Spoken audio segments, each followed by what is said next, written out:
एक बार एक राजा ने अपने नगर में राम कथा कराने चाहिए। उसने अपने मंत्री से कहा कि सभी ब्राह्मणों को राम कथा के लिए आमंत्रित किया जाए। राजा ने सभी ब्राह्मणों को राम कथा पढ़ाने के लिए यथास्थान बैठा दिया।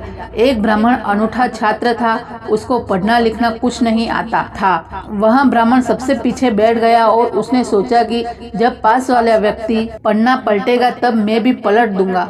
वह काफी देर तक पास में बैठे व्यक्ति की तरफ देखता रहा, लेकिन उसने देखा कि पास में बैठा व्यक्ति पन्ना नहीं पलट रहा है। उतने में राजा श्रद्धा पूर्वक सबको नमन करते चक्कर लगाते लगाते उस सज्जन के समीप आने लगा। तो उसने एक ही रट लगा दी कि अब राजा पूछेगा तो क्या कहूँगा, अब राजा पूछेगा तो क्या कहूँगा। उस सज्जन की बात सुनकर पास में बैठा व्यक्ति भी रट लगाने लगा, तेरी गति तो मेरी गति, तेरी गति तो मेरी गति। उसी समय तीसरा व्यक्ति बोला, यह पोल कब तक चलेगी, यह पोल कब तक चलेगी। उसके बाद चौथा व्यक्ति बोला, जब तक चलता है चलने दे, जब तक चलता है चलने दे। वे चारों अपने सिर नीचे किए इस तरह से रट लगाए बैठे थे कि अब राजा पूछेगा तो क्या कहूँगा। दूसरा, तेरी गति तो मेरी गति। तीसरा, यह पोल कब तक चलेगी। चौथा, जब तक चलता है चलने दे। जब राजा ने उन चारों के स्वर सुने तो राजा ने पूछा कि यह सब क्या गा रहे हैं, ऐसे प्रसंग तो रामायण में हमने पहले कभी नहीं सुने। उसी समय एक महात्मा जी उठे और बोले, महाराज, यह सब रामायण के ही प्रसंग बता रहे हैं। यह जो पहला व्यक्ति है वह बहुत विद्वान है। यह बात सुमंत ने अयोध्या कांड में कही थी, जब भगवान राम और लक्ष्मण सीता जी को वन में छोड़कर घर लौटते हैं, तब यह बात सुमंत कहता है कि अब राजा पूछेंगे तो क्या कहूँगा, अब राजा पूछेंगे तो क्या कहूँगा।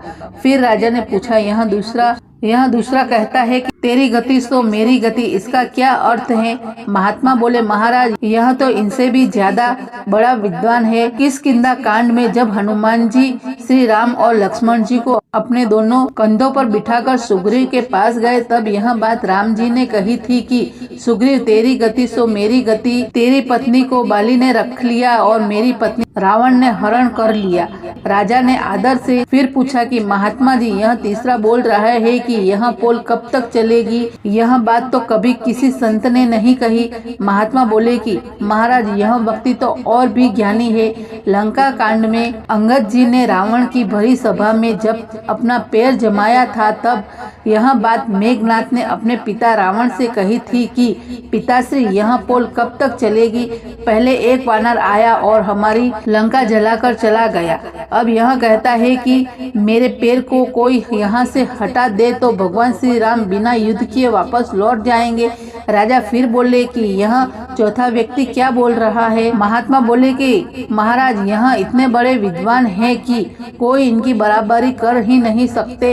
यह मंदोदरी की बात कर रहे हैं। मंदोदरी ने कई बार रावण को कहा कि स्वामी, आप छोड़कर सीता जी को आदर सहित राम जी को सौंप दीजिए, अन्यथा अनर्थ हो जाएगा। तब यह बात रावण ने मंदोदरी से कही कि जब तक चलता है चलने दे। मेरे तो दोनों हाथों में लड्डू है, अगर मैं राम के हाथों मारा गया तो भी मेरी मुक्ति हो जाएगी। इसी अधम शरीर से भजन तो कुछ होता नहीं है, और अगर मैं युद्ध जीत गया तो त्रिलोकी में भी मेरी जय जयकार हो जाएगी। राजा इन सब बातों से चकित रह गए और बोले कि आज हमें ऐसा अद्भुत प्रसंग सुनने को मिला है जो कि हमने आज तक नहीं सुना था। राजा इतने प्रसन्न हुए कि उस महात्मा से बोले कि आप जो कहे आज मैं वही दान देने को राजी हूँ। उस महात्मा ने उस अनपढ़ अंगूठा छाप ब्राह्मणों को अनेकों दान दक्षिणा दिलवा दी।